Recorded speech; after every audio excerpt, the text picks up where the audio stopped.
Oke, bertemu lagi teman-teman. Kali ini saya ingin membahas sesuatu yang lagi hangat-hangatnya di platform TikTok.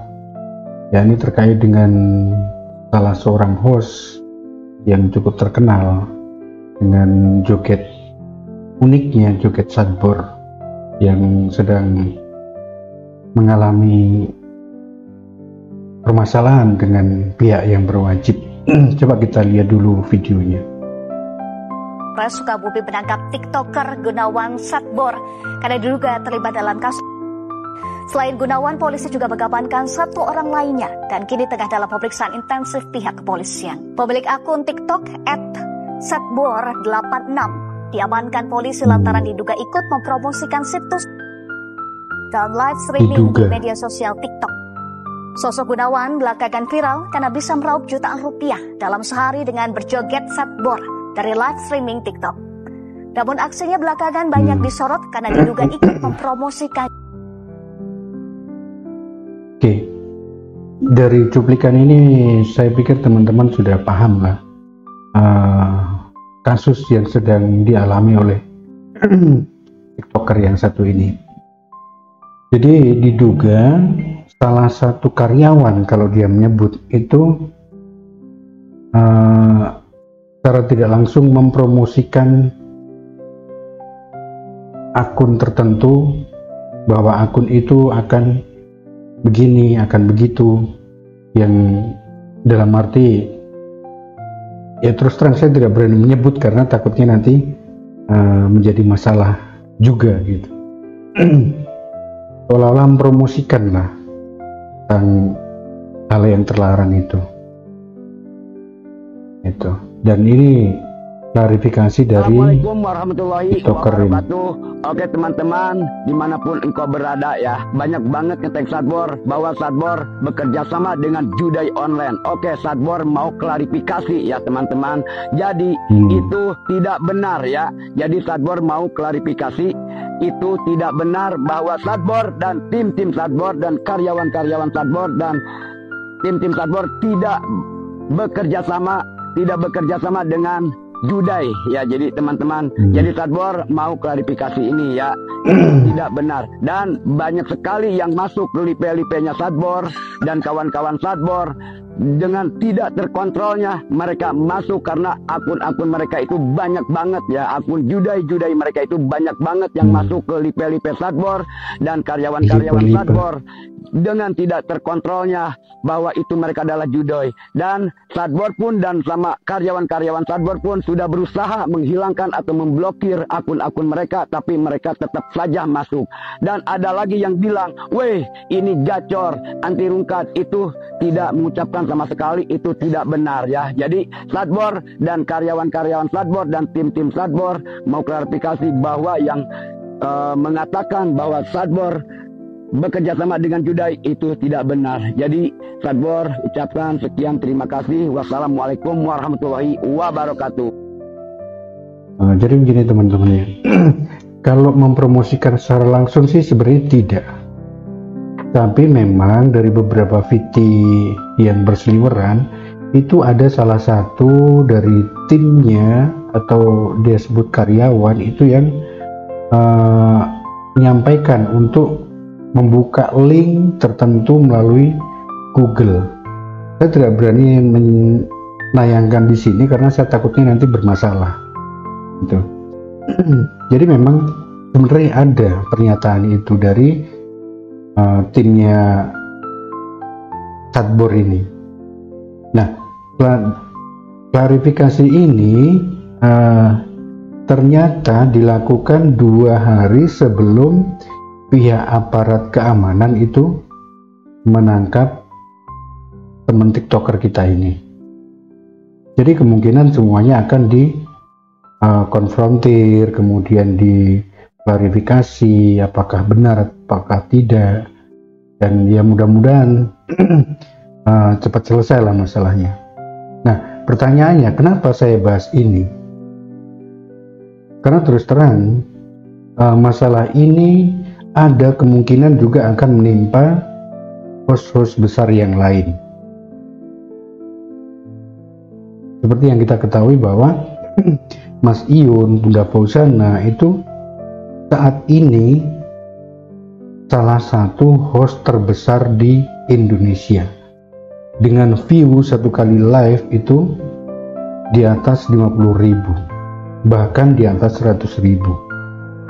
Itu kenapa? Karena kalau kita perhatikan setiap kali Mas Iyun live, Bunda Fauzana live, bahkan Da atau Irsal, Mas Roni dan teman-teman yang lain live, itu selalu ada akun yang berafiliasi dengan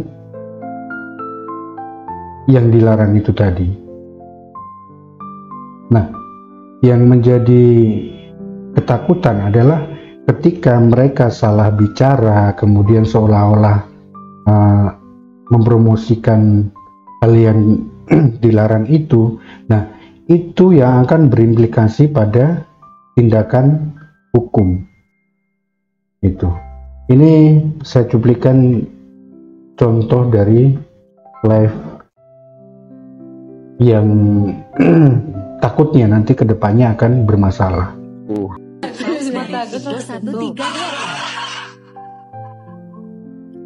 Tiket tinggal 3 slot. Makasih Bang Ipo, tinggal slot 3 belum lebih 1 sama. Nah, kalau kita tahu, kalau kita perhatikan, sebenarnya IPO 138 itu adalah akun yang berafiliasi langsung dengan hal yang dilarang itu. Nah, pertanyaannya, apakah Bunda Fauzana kemudian Irsal itu tahu? Kemungkinan tidak tahu. Tapi kedepannya akan menjadi bermasalah ketika itu selalu berulang. Dan ketika ada peraturan yang melarang itu, bisa-bisa akan terkena atau mendapatkan implikasi hukumnya. Itu yang kita takutkan. Masuk aku 1-2 ada. Iya. Itu pembelian tiketnya bisa ditempat loh itu. Iya. Iya kata Mami. Memanas Jasun BIBN Nah, final ini juga termasuk Jasun juga. Aku buka lagu. Oh Blackpink. Teman-teman, ikuti Kak Ipo teman, 200 lagi 53 teman. Nah, ini coba teman-teman perhatikan. Jasun menyampaikan ikuti IPO. Itu. Kalau misalkan Jasun tidak tahu kalau ternyata IPO itu adalah akun yang berafiliasi dengan hal yang terlarang itu tidak masalah. Tapi ketika Jasun tahu kemudian meminta hal itu, nah, apakah ada imbas secara hukum? Saya yakin kalau teman-teman yang paham hukum mungkin bisa mencari celah ini sebenarnya bermasalah atau tidak, mungkin bisa menjelaskan. Kalau saya pribadi, karena saya bukan orang hukum, saya kurang begitu paham. Tapi takutnya hal-hal seperti ini nanti akan membawa dampak hukum. Itu. 200 lagi 53 teman Kak Ipo, terima kasih banyak KRS ya. Takut diseruduk. Nah, coba teman perhatikan ini, IPO lagi memberikan gift yang spektakuler untuk Mas Iyun. Tapi untungnya Mas Iyun tidak pernah bereaksi terhadap apapun itu gift yang diberikan. Itu.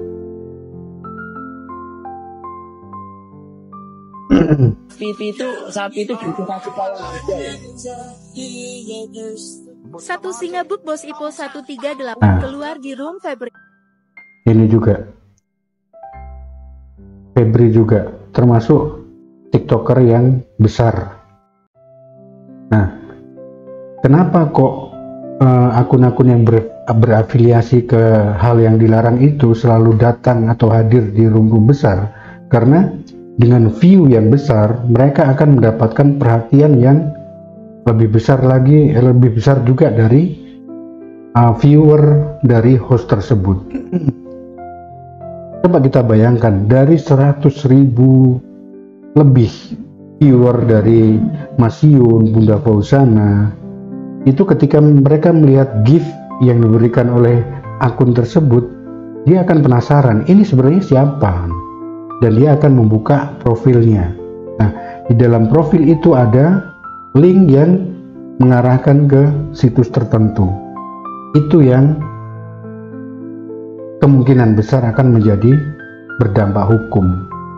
Dan yang terkena siapa? Yang terkena adalah host yang bersangkutan. Jadi begitu. Nah, di akhir video ini saya akan memberikan cuplikan-cuplikan dari Komal, teman-teman kita tim cyber, yang nanti akan menjelaskan atau menjabarkan sedikit banyak tentang permasalahan yang mungkin akan timbul ketika akun-akun yang berafiliasi dengan hal yang terlarang itu terus-terusan memberikan gift, dan sang host yang bersangkutan tidak mengambil tindakan, itu akan memiliki dampak yang berkaitan dengan hukum. Silakan teman-teman pahami sendiri. Inilah teman-teman, ini salah satu akun besar atas nama Andra Yudias ini membuat sebuah VT yang mana dalam VT itu membahas VT tentang aktivitas promosinya sih.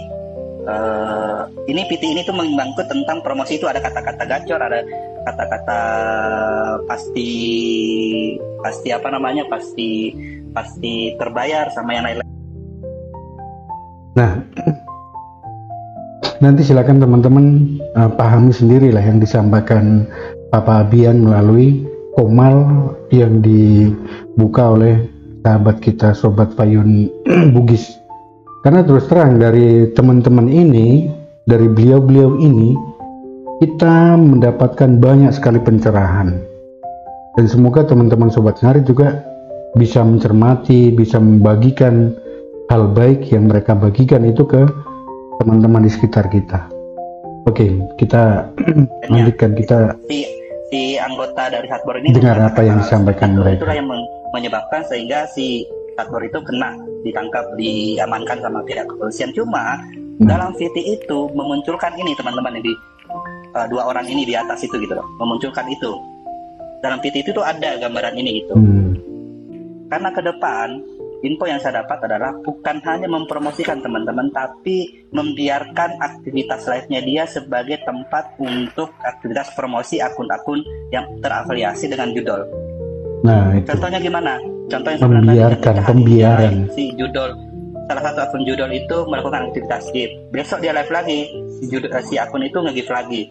Besoknya lagi live lagi, si judol itu nge-gift lagi. Gitu. Berarti kan si host ini merasa bahwa karena saya tidak mempromosikan ya tidak ada masalah, tapi dengan tidak sadar bahwa dia membiarkan akun itu untuk leluasa berpromosi di situ, secara tidak langsung memberi bantuan secara tidak sengaja teman-teman. Iya benar. Apa langkah solusinya dari host itu? Nah, langkah solusinya yang ditawarkan adalah pertama, ketika dia selesai live langsung buat rekaman aktivitas pemblokiran akun-akun yang memang terafiliasi ke judoi online itu. Itu yang pertama, bisa merekam. Yang kedua apa? Ketika dia nanti live lagi, ketika akun itu sempat nge-give lagi atau belum sempat misalnya diblokir pada saat hari sebelumnya, itu pada saat dia nge-give lagi bisa langsung lakukan aktivitas pemblokiran gitu. Kan setiap kita live kan bisa ada rekaman toh. Nah, itu bisa dianukan di situ, aktivitasnya di situ.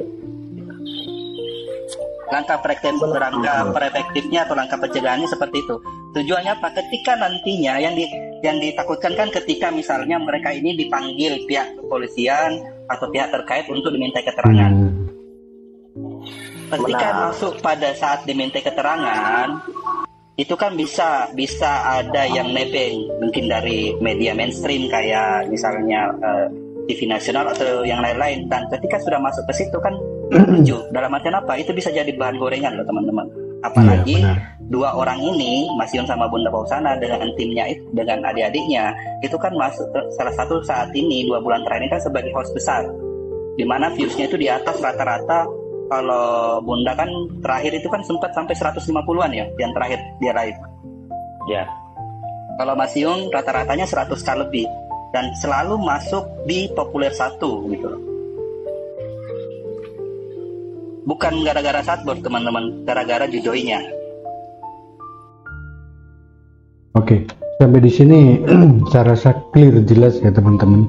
Apa yang ditakutkan oleh Papa Abian, kemudian bagaimana caranya untuk mengantisipasi agar tindakan hukum yang berbenturan dengan hukum itu tidak sampai terjadi. Bagi teman-teman yang memiliki sahabat atau kenalan yang aktif sebagai host di TikTok, ya mungkin bisa mengingatkan, bisa menyampaikan kemungkinan apa yang akan terjadi ketika kita membiarkan akun-akun yang berafiliasi dengan Judai itu dibiarkan terus-terusan mensupport kita melalui gift-giftnya itu. Dan beberapa VT di teman-teman kita, Sobat Ngarit juga sudah banyak sekali, sudah mulai ramai membuat VT yang berkaitan dengan hal ini. Ya mudah-mudahan apa yang menjadi ketakutan teman-teman ini, Papa Abian, kemudian Sobat Payun, Bugis, dan teman-teman yang lain, itu didengar oleh Mas Yun dan Bunda Fauzana sendiri, sehingga mereka bisa menyampaikan ke orang-orang terdekatnya mereka. Ya kita doakanlah yang terbaik untuk mereka semuanya agar tidak sampai berurusan dengan pihak yang berwajib. Karena apa? Karena yang mereka tampilkan adalah hiburan untuk kita semua. Oke, mungkin begitu saja teman-teman. Kurang lebihnya saya minta maaf. Kita saling dukung satu sama lain dimanapun kita berada. Kita saling mendoakan. Oke, terima kasih banyak. Salam Sobat Ngarit Nusantara. Salam sak babatan. Srek, srek, srek.